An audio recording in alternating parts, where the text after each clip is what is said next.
Welcome to Breaking Doctrine, presented to you by the Combined Arms Doctrine Directorate at the Combined Arms Center at Fort Leavenworth, Kansas. The views expressed here are those of the individual and do not represent the views of the Combined Arms Center, U.S. Army, or U.S. government.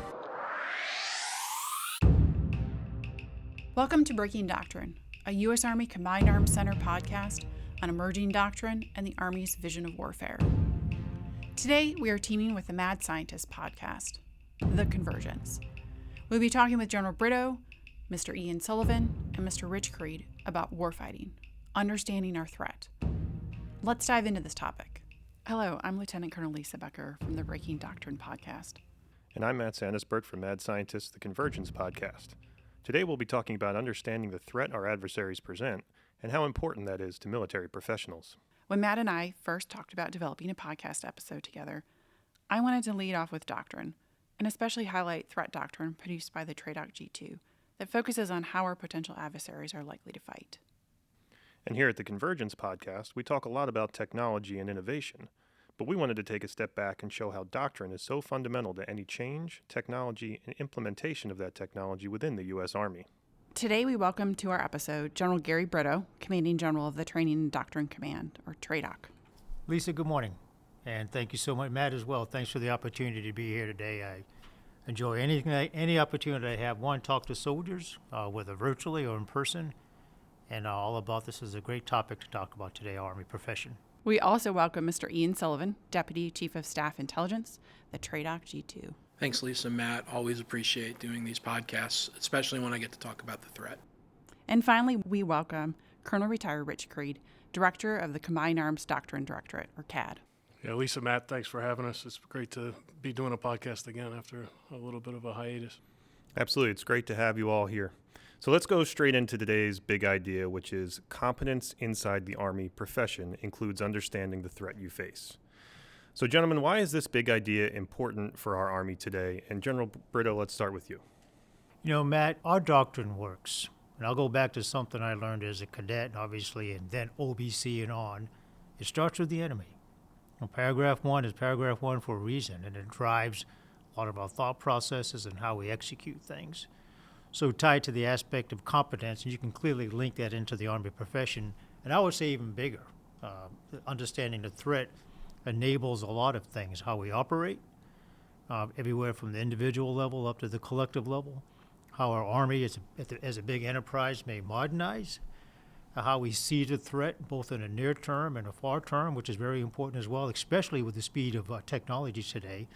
And then closer to the fence, or I would say down in the dirty boots level, and the centers of excellence here within TRADOC, and of course even AIT, and boldly for our lieutenants, is educating them at every level, every echelon on the threat. And you can weave that back to paragraph 1, and understanding our enemy capabilities. And that does require a level of competence, and I won't get geeky on you, but that can be at any echelon, lieutenant learning this, or private learning this, and a captain or sergeant major learning something else. But that can be applied to how we fight as an Army, and it should be. So the competence through our professional education, opportunity training at the Bradley Table 8 range, or anything, you can focus on building a level of competence at every level, all three components, all ranks, on the enemy threat and what it can do so that we maintain overmatch with it, and that's critical. And I think it's getting even more tough with the speed of technology, with our adversaries working to have overmatch over us. I don't want to steal all the mic time, but bottom line, building that grit and muscle and the competence of understanding enemy threat is a key thing for our United States Army to maintain its overmatch. Again, I'll share some time with my peers. There's some other thoughts I have on it as well. Mr. Creed? Yeah, sort of build on General Brito's point, right?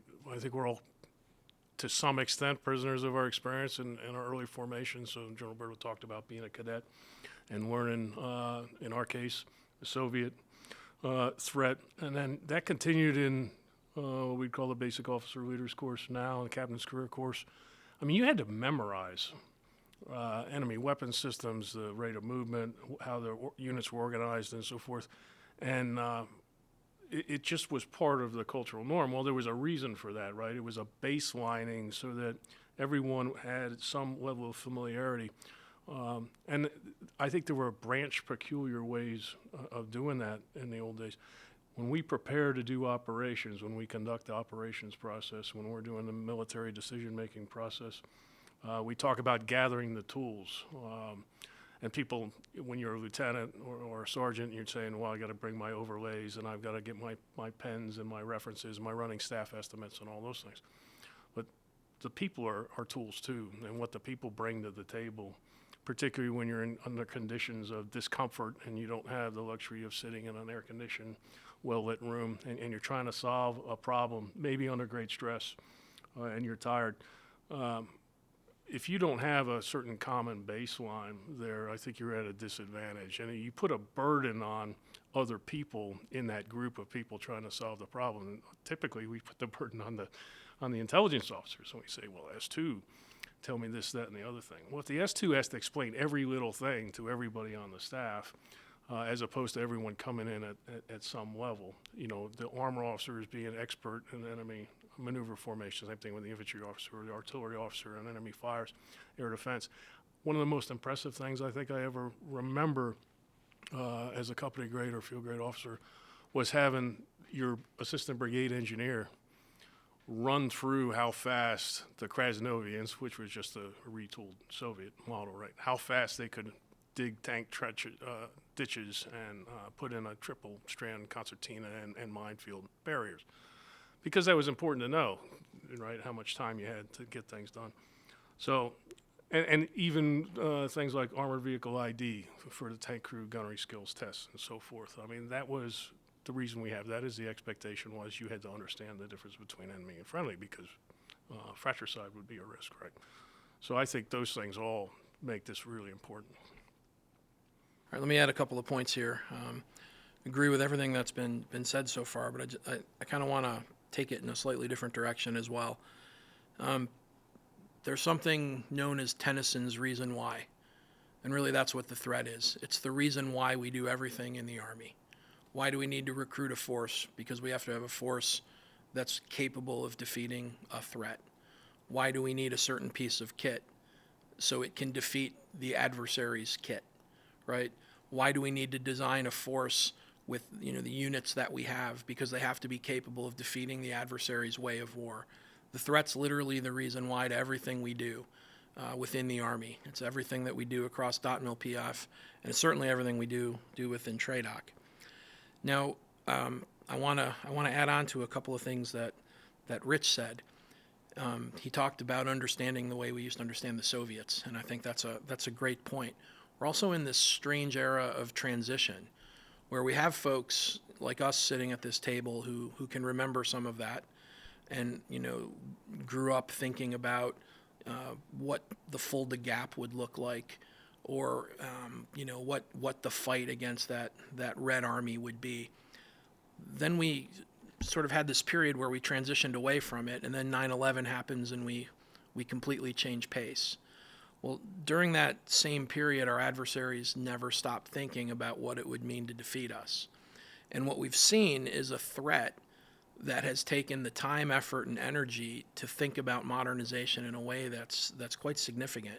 They're modernizing everything they do in terms of materiel, in terms of people, and in terms of approach to war and doctrine. So they're thinking long and hard about creating a force that's designed to essentially meet ours on a field of battle and defeat us. Now, we've not had the same time to think about it because we've been engaged in counterinsurgency, right? Places like Iraq, Afghanistan, North Africa, parts of Southeast Asia. But the adversary never stopped. And so the institutional knowledge of how to deal with that kind of fight sits with people like us in this room right now. So we need to be able to take all of this to a new generation of soldiers and leaders who are going to be the ones who, if the balloon goes up, has to deal with it. And if they don't understand the threat, if they don't understand how the adversary thinks, how they think about warfare, and then how they put warfare into practice, we'll be at a significant disadvantage. I'll also say that when you look at the pacing threat in particular, their modernization effort is like nothing that I have ever seen. It is rapid, it is substantial, and it is dynamic. And they're creating a force that is really designed to take us on and, in their minds, defeat us. Now, some of what we've seen with that pacing threat is that their modernization window is inside of our own. So they're going to have some better kit than us if something happens, say, in the next 10 years. Our best edge are our people, particularly if it's inside the modernization window. And the start point to get those people ready is to make sure that they understand the threat, how they think, how they fight, and what they think about warfare. Because if we don't have that, we throw away the most important advantage that we have, our people. One of the things that we found is people's eyes start glazing over sometimes when the old guys are telling the young men and women, the leaders of today, all the war stories about how we used to do things, and we don't. Then we make it sound like some golden era, right? That everybody was doing everything right, and we all know that wasn't the case. But I think there should be the ability to take some comfort. Like, we did pay very close attention to threats in Afghanistan and Iraq, right? We learned counter-ID tactics. We learned what the enemy tactics were. And then you spent a lot of time before you rotated over somewhere learning from the unit that was in. You're going to be your assigned area of operation. You remember, sir, when we went to our MRX and we had people there that were actually telling us what Bakuba was like and so forth. So it's not like we completely stopped doing it. We were doing it during the wars in CENTCOM, and we're still doing it in the wars in CENTCOM. It's just, I think it's more of a challenge now because we can't focus on one thing, one group of portfolio of tactics and capabilities. To your point, that there's so many different adversaries out there in so many different contexts. That's a great point, Rich. I know you don't want to talk about the past, sir. But I do want to get your experiences, kind of what the culture was when you guys were growing up in the Army, or what your experiences were, Mr. Sullivan, pre 9/11. Could you give some specific examples of when you were a lieutenant or a captain of what understanding the threat meant? So maybe we can talk about, what that looks like today. If my peers won't mind, I'll go ahead and start. And I don't know if you're inferring I'm old. I like to say seasoned. Wise. You're wiser. Seasoned, a little bit wiser, should I say. First assignment was in Germany, as it was for many, because we had a lot more of American presence, a U.S. soldier presence at that time. And understanding the threat to your question, it was very real, because even as a platoon leader, went down to the exact intersection, which was outside a hardware store, said, this is where your platoon defense will be. Literally, this is where you will set up a defense or go on an offensive necessary should the Soviets cross into this era. And where I will date myself a little bit old, I was in the Berlin Brigade, which is gone at this time. So the threat was really close, like over that wall potentially. So it was real then. And to some of the points made by my peers earlier, Rich and Mr. Sullivan, the level of competence you had to have to understand at that time, the Soviet attack was real there. So you did a recon, you understood it as best you could, and the capabilities of what you were going to face in the broader text as well. And to fast forward a few assignments later, was stationed at the National Training Center, well before GWAT. This was as a captain the first time, did a second tour as well. And the scenarios were threat-based. Here's what the Krasnova is going to look like, kind of rolled to show what the Soviet attack could be. So our Army was training for that as well. Again, building that grit, understanding, and competence. To fast forward, which well over 20 years now, what I think has changed with the GWAT, transition into COIN, out of COIN, to large-scale operation where we're at now, multi-domain threats. And I'm not putting a doctrinal bumper sticker on it. It's a multi-domain threat. So to take that Lieutenant Brito from 1980-ish, I'll say, who had to understand what takes place on the ground at that place where you're going to defend, if necessary. Now the threats are cyber, EW, you name it. So it's much more complex. And we need to meet that complexity in building the competence in our troops.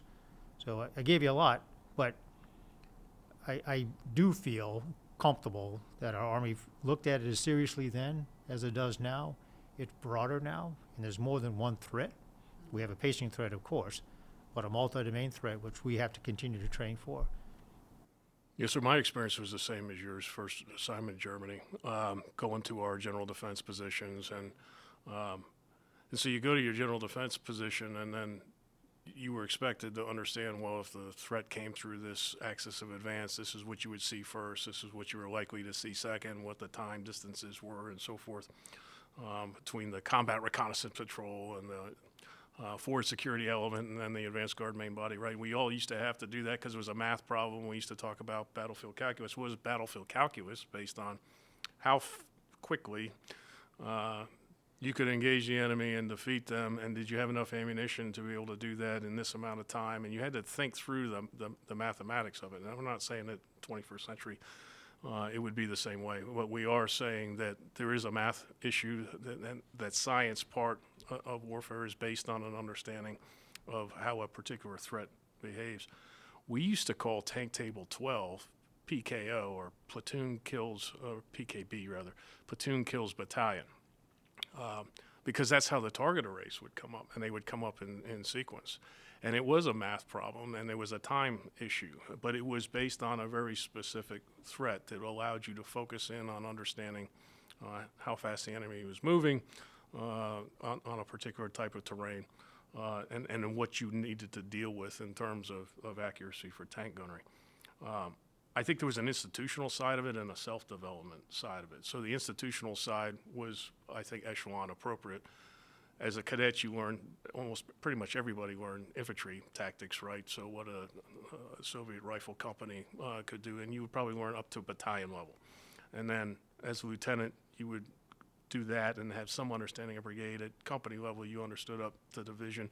And then the captain's career course, I mean, you spent a lot of time, again, getting drilled and quizzed on ranges and what a regimental artillery group or a division artillery group would look like and what they could bring to bear against you. But there was a self-development side to it as well, and I think that's what differentiated the level of professionalism in the officer corps and NCO corps, Warrant Officer Corps, was who would take what you learned in school and then apply it for what you were observing in the news. Or what you read, history of the Red Army in the Second World War. Would they fight the same way? How did they operate in Afghanistan in the 80s or Czechoslovakia in the 60s or whatever? And then you would read the other thing that was always kind of neat was the historical fiction, right? We all read Team Yankee in the 80s, Harold Coyle's books. We read Tom Clancy's Red Storm Rising. We read Red Army by Ralph Peters, right?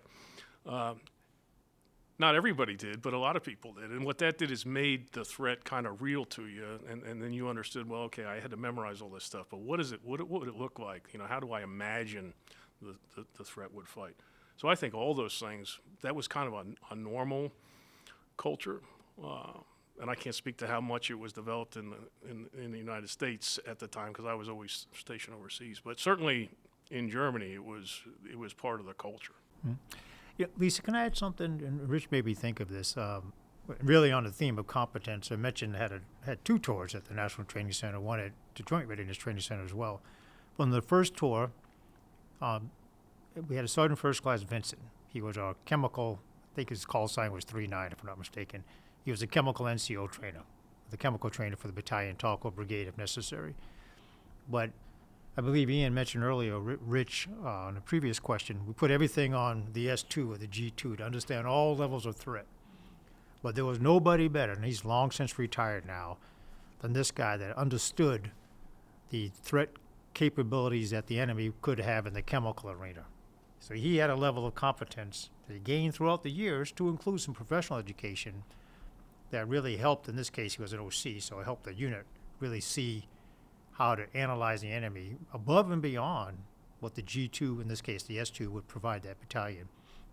And that really stuck out to me later on, before continuing up the ranks on. It's great to have a level of staff competence, which you have to have. It's really good to have a level of deep SME competence. In this case, a chemical NCO might be the S3 or somebody, to really understand how a capability can be employed. Red team, a true red team. And not, I was going to use a colorful word, not just BS and things like this is what's going to happen, reaction, counter-reaction thing.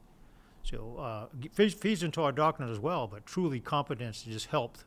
This was in the 80s to understand the enemy threat. So, Rich, thanks for prompting me on that. It brought back some thoughts. Yes, sir. Yeah, Rich prompted me on a couple of things too. So the first thing I'll say is I'm an Intel guy because I read Red Storm Rising. Literally, I read that book and I was like, that's what I'm going to do. I think I was in 10th grade, and I knew that was what I wanted.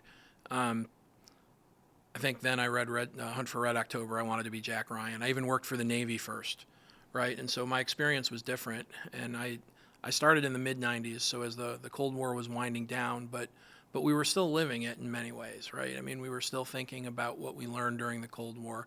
And as we looked at the threats that existed, we were still thinking about them in Cold War terms. From at the time when I worked for the Navy, it was, thinking about some of the same missions that they had in the Cold War, right? And so Rich's point was really important when he talked about, I think, the fiction approach to this and the clarity that we had. And I think that's the difference. The threat was very real in those days. It was very real. You could imagine yourself as part of it, right? You could imagine the balloon going up at any second and suddenly it's on. And General Brito and Rich were talking about going to their general defense positions. That's very real. I mean, you see those spots today and you remember them, right? Because they still exist. And that's really, I think, the fundamental difference. It's there could be no failure of imagination because you were imagining it constantly. And really, that's kind of where we, I think, are trying to get back to, right? Because the threat became so dispersed at a time, right? It was everywhere, it was nowhere, and it was hard to totally imagine it.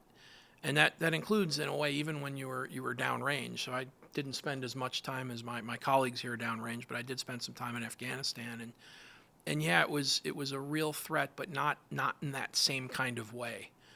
And that's really the thing that's hard to, I think, explain, is this notion of a threat that's all encompassing, that's very, very capable, and that is capable of really ruining your day if things don't go right for you.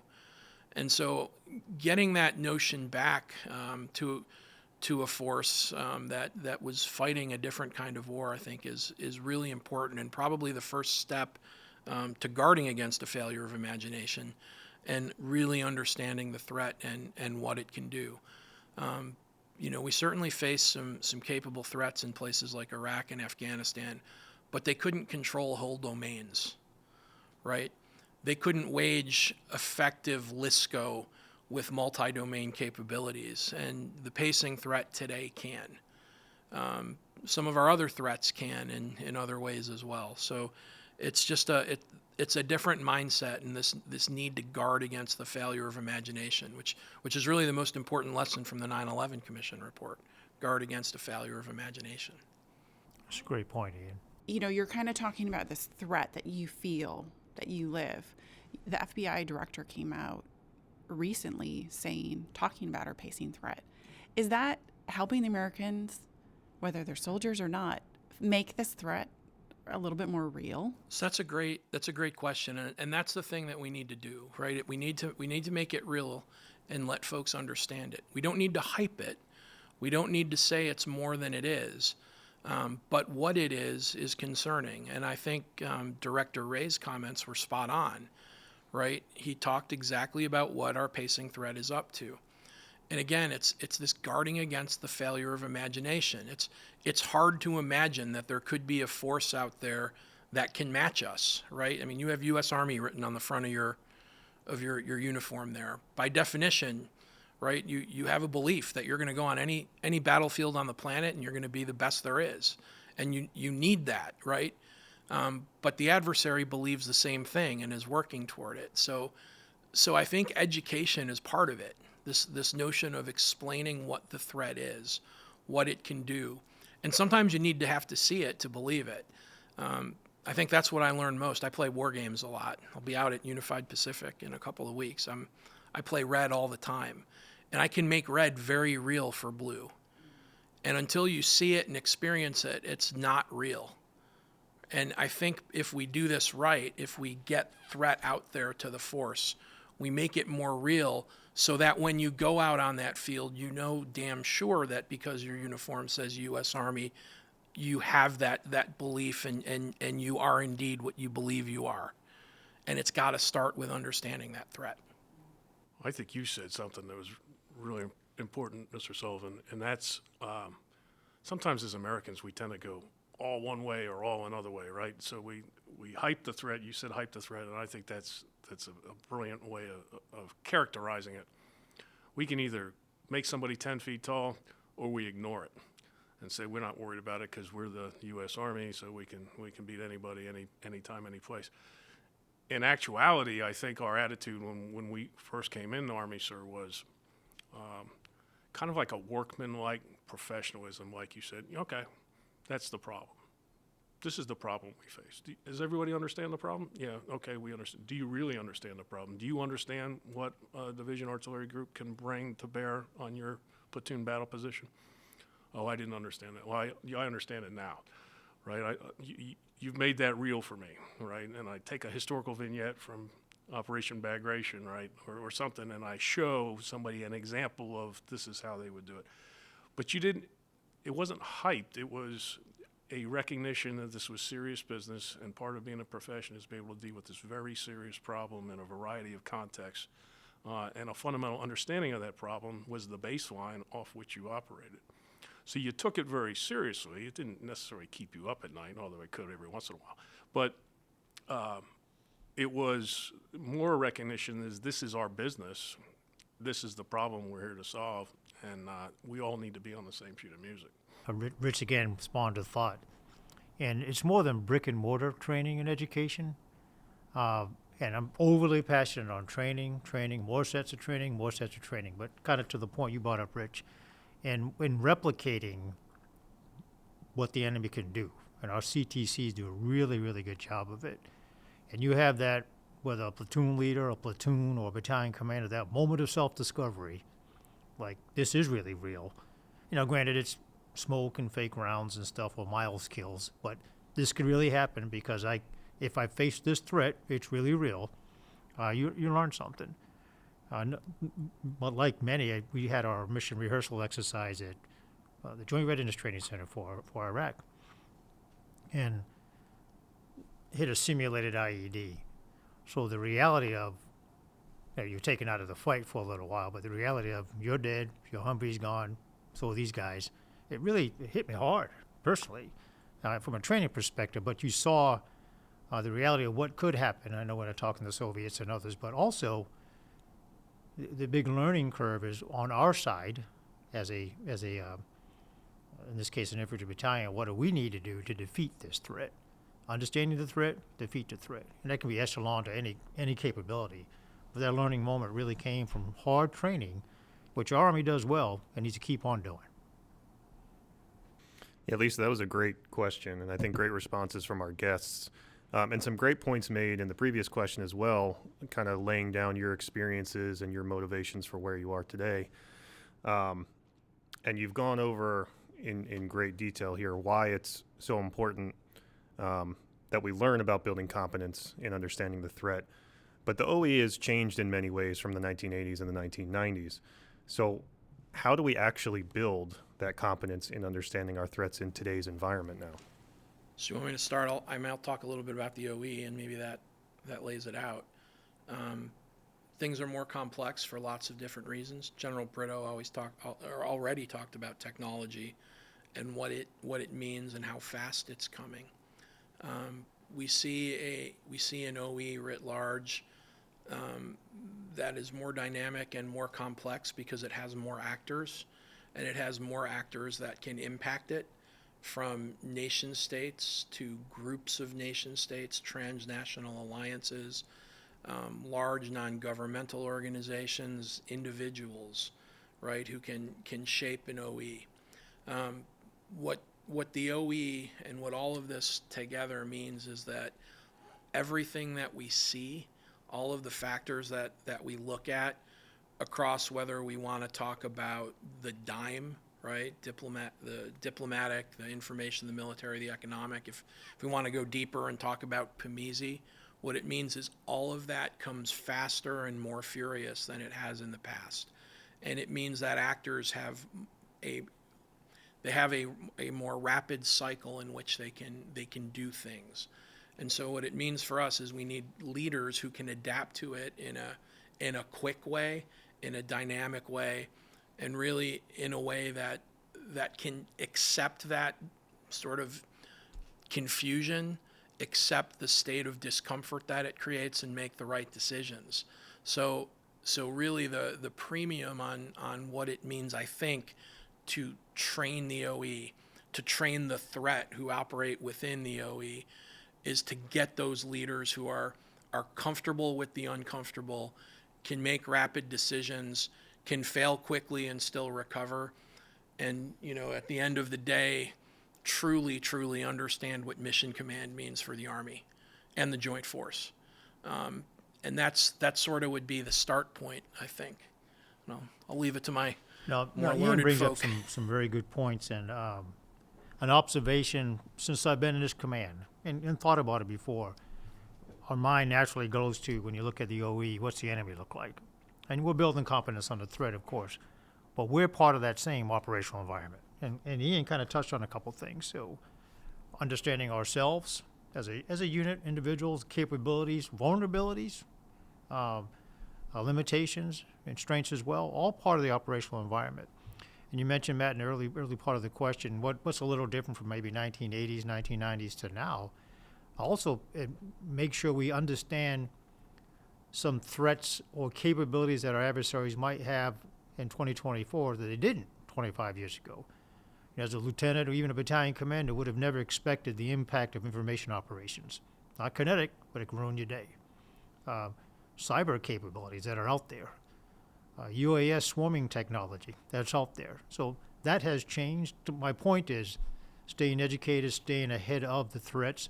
And then on our side of the fence, when I say our side, looking at the U.S. forces, understanding ourselves, building the capability to maintain it overmatch.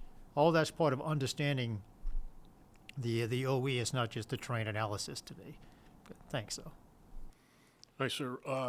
You and Ian both prompted a thought. So obviously, from our experience, we've learned over the last 6 or 7 years working on doctrine that the culture has actually shifted towards accepting this idea that we can name adversaries by name and then address their tactics or their operational approaches in our doctrine. It really wasn't that long ago that we were not allowed or we were discouraged from mentioning Russia, China, North Korea, Iran specifically in our doctrine. It wasn't until the 2017 FM30 and the introduction that we put that out there. And we were worried, the Royal We, at the Combined Arms Center, that we might get told to take that out, like it might be too provocative. And our discussion at the time with General Lundy and General Perkins was that, well, if the Army Chief of Staff is mentioning in testimony, and it's going to be mentioned in the next National Defense Strategy that these people are these adversaries are being named by name, then why should we be afraid to do that? And that started us down the road of making our doctrine threat informed again. Like, we went through this period between sometime in the 1990s and say 2016, 2017, where we really wrote our doctrine just based on what we wanted to do. Like, we just assumed that we could do whatever we wanted to do against whoever we were going to fight, because the people we were fighting, as Mr. Sullivan said, were not capable of contesting us in the air or space. We were used to being contested on land as a land force and in the information dimension, obviously. And some people could maybe threaten us via cyberspace, but none of them had access to capabilities that were going to put friendly forces at risk. And that was what was so different, right? So you do that focus first on large-scale combat operations as kind of a push the culture that way in terms of readiness.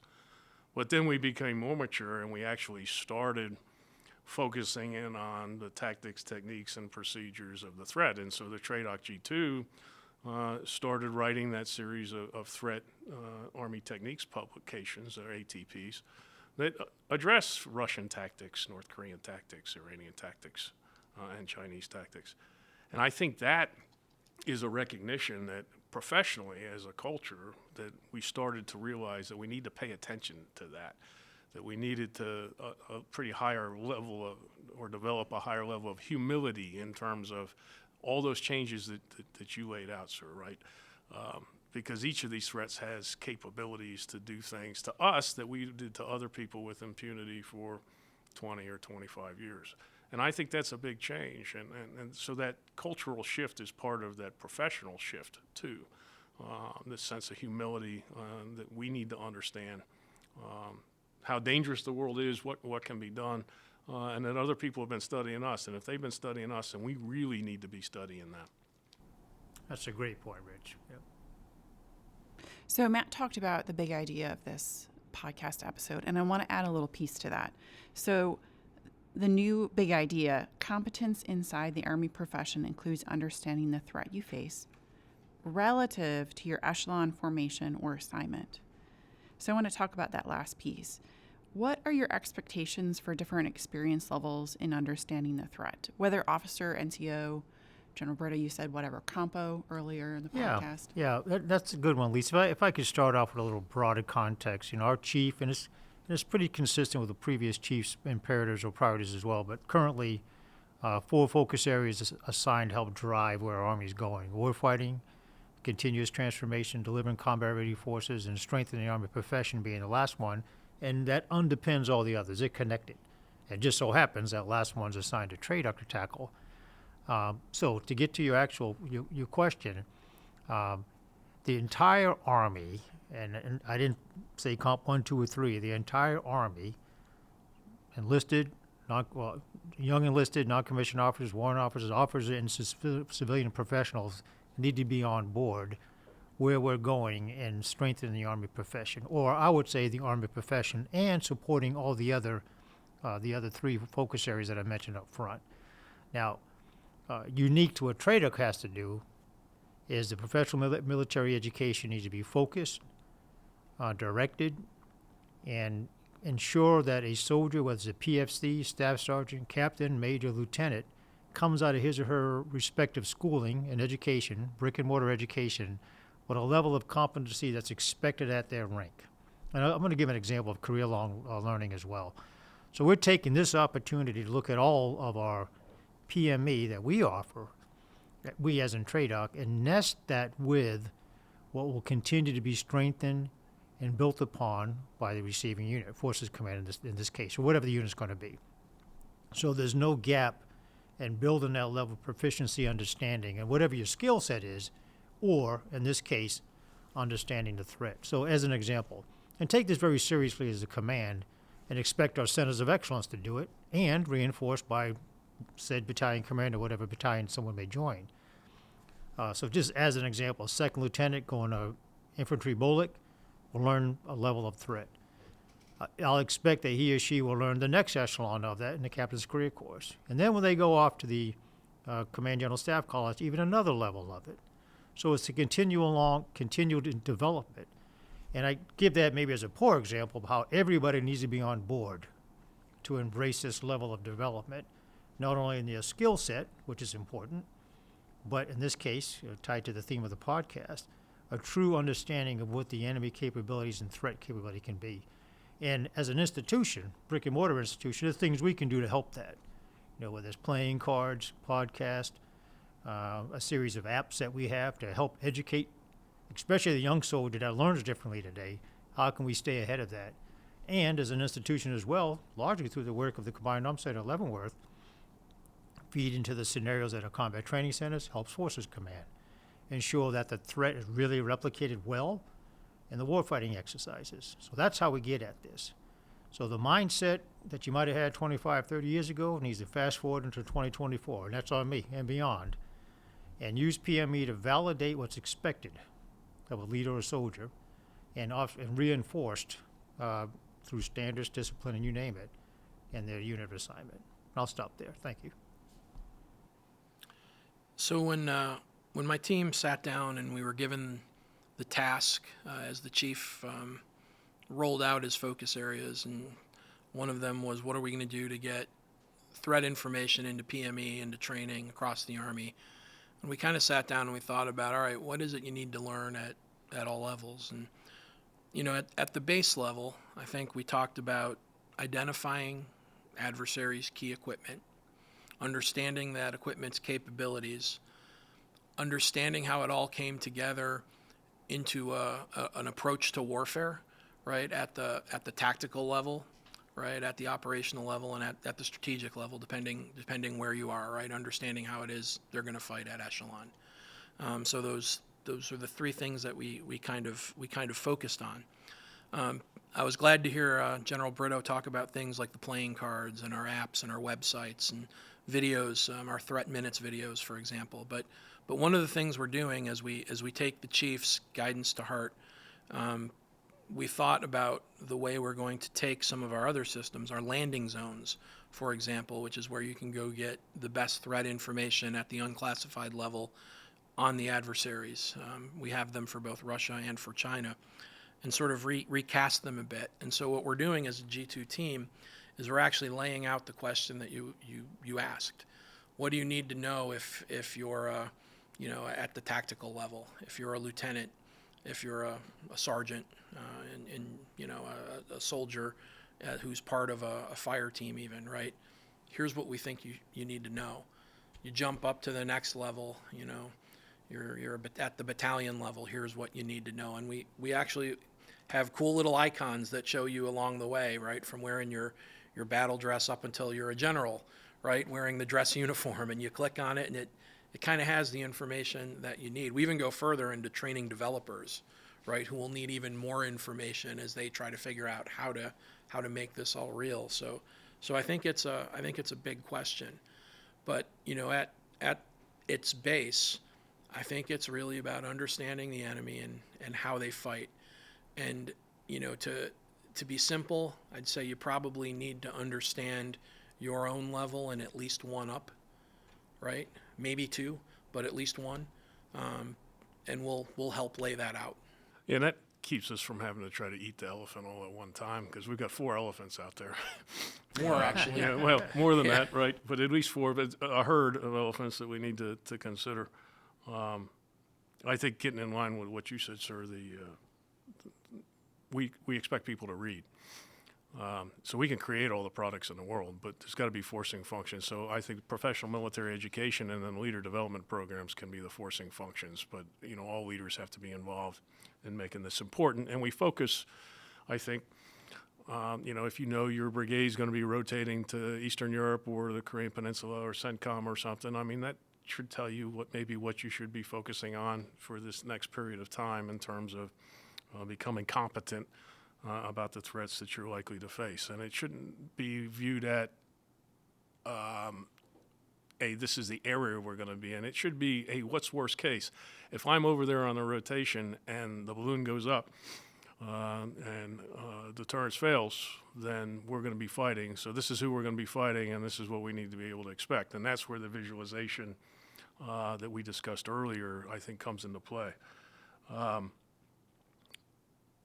The threat doctrine is very useful in that regard. We have the decisive action training environment, but it's this massive menu of things. How do you focus it down into the specific adversary in a specific context?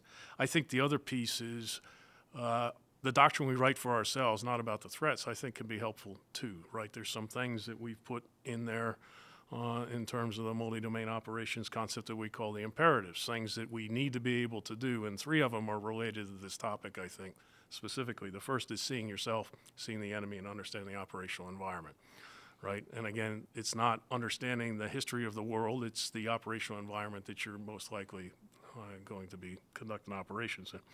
The other is accounting for being under continuous observation in all forms of enemy contact. If you don't understand what the threat can do to us, then you don't understand how those forms of contact are going to be manifesting themselves at your particular echelon. So I think that's important.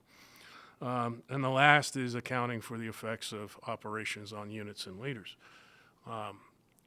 were we to be conducting operations against an adversary turned enemy, what can they do to us, and what is that going to look like over time? And have we thought that through before we get to that point? Because I think those things are that all prevents that psychological impact of being shocked and surprised. Oh, I didn't expect this to happen. I don't want to be Task Force Smith at Suwon, all of a sudden discovering that the North Korean Army has tanks, right? And so that I think gives us, some hints and some ways that leaders from, the highest levels down to the lowest, helps us prepare. The other is, the chief expects us to write. We've got the Harding program, right? I think that's what it's called, the Harding.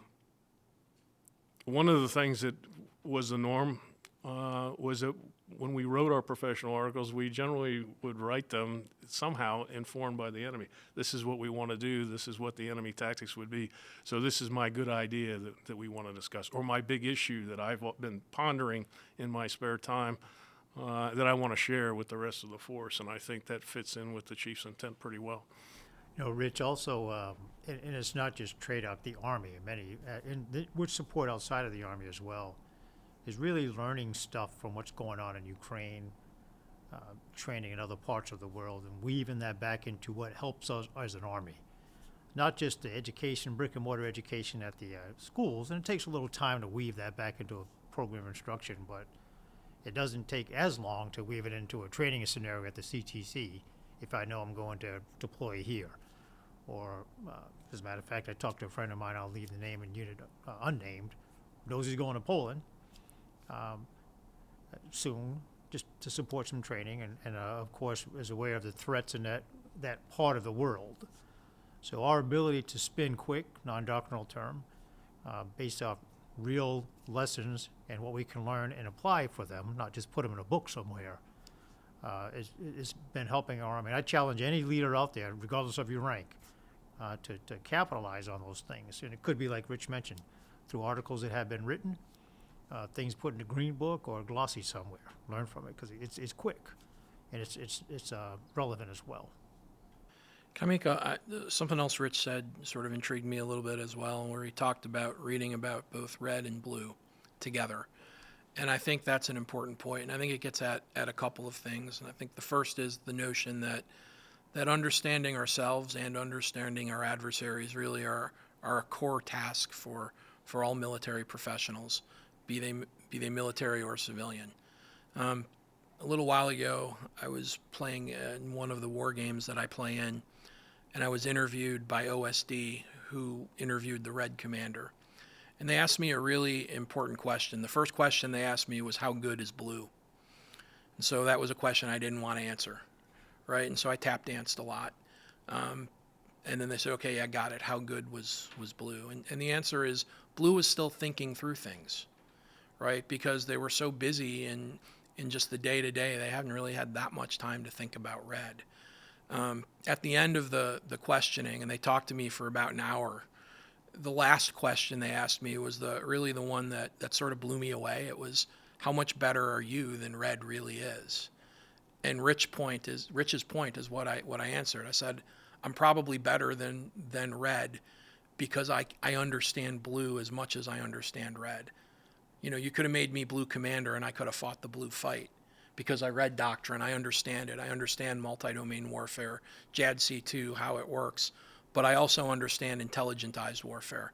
I understand China's new doctrine and how they're developing it and where they want to go, that their multi-domain warfare is slightly different than ours, things like that. And so putting the two together really shows you what I think a core professional truly should be. Gentlemen, this has been a great conversation, talking doctrine, talking threat, talking training. Before we end, though, do you have any parting thoughts that you'd like to share with our listeners? Not knowing the entire audience demographics, but assuming it's troops, or soldiers, or civilian professional as well, is don't take shortcuts. And I really can't overstate this, quite frankly. Put the energy into it, put the passion into it, put the rigor into understanding the threat, and just training. I'll take some risk on quoting our current Sergeant Major of the Army about being brilliant at the basics. He said this down at the maneuver conference a few months back. And I think you can expand that basics to understand this enemy threat as well. Not only know how to shoot your weapon, put on a tourniquet, or do something, but understanding this enemy threat, which is part of why we train to fight and win. So for those wearing the TRADOC patch, we have to continually improve, enhance our PME, professional military education for our Army, and that's our job. And then working with operational forces command and others as well to validate the threat that they're training on. That's our job as well. It's a total Army effort. And what I'm very proud that the team is doing collectively through the G2 and others is opportunities for folks to get smarter on their own, some self-study opportunities. And that's one of the pillars in our education as well. You can get brick and mortar training, operational training, some self-development. And that quite frankly, is going to help you get better at fulfilling that competency block. And I would offer that up to anybody out there. So for those listening, whether it's a private lieutenant or a first sergeant today, to build on those three things so that when called upon, and who knows when it's going to be, we're ready for it. And apply it as a leader, non-commissioned officers as well. And I'm pretty confident I'm an optimist to the end of the day. Thank you. I guess I'll leave with two things that I'd say to the force out there, particularly the young soldiers and the young leaders. The first thing I'd ask you to do is to, as you sit back and you think about yourselves and you think about your role in the Army, your role in the fight, if it comes to it, I'd ask you to be able to educate yourself. Both through what you can do with PME and in terms of self-learning, so that at the end of the day you can close your eyes and visualize that fight. So you can see it unfurl in time and space. Understand where the key elements are, what you're going to need to do. You're never going to get it exactly right, but by taking the time to do that, you'll think about it, and if and when the time comes, you won't be surprised because of the thought process that you went through. This is what I tell everybody who plays with war games with me. I need you to be able to close your eyes and visualize the fight over time and space. Second thing I'll say is whatever you use for your Spotify playlist, right now go and put Green Day's Know Your Enemy on the list, and you will not be sorry. Do you know the enemy? And it will come over and over and over again. And when you answer yes, you'll be there. I didn't think I was going to get something added to my Spotify list. I'm doing a Oh, it's a podcast. great song. I have the whole G2 hooked. I'm glad I don't have Spotify, but I'll get it today. So one prefers to develop your knowledge in school and via training rather than the hard way during combat. And I think essentially that's what we're talking about here today. So there's no substitute for having the drive to self-develop, to read what other people do, to pay attention to current events around the world when you're not in school. And I think the thing that we owe the force, all of us in leadership positions, is to pay what we know forward.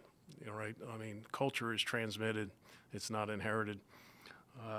And so we need to set good examples as leaders, and then we need to pay that forward to our subordinates, because that's never over. The education piece is never over. And as Mr. Sullivan said, the threats are always adapting. They're changing and evolving just like we are. And so you're never done with this. And this is something that's what makes it an obligation for us as professionals.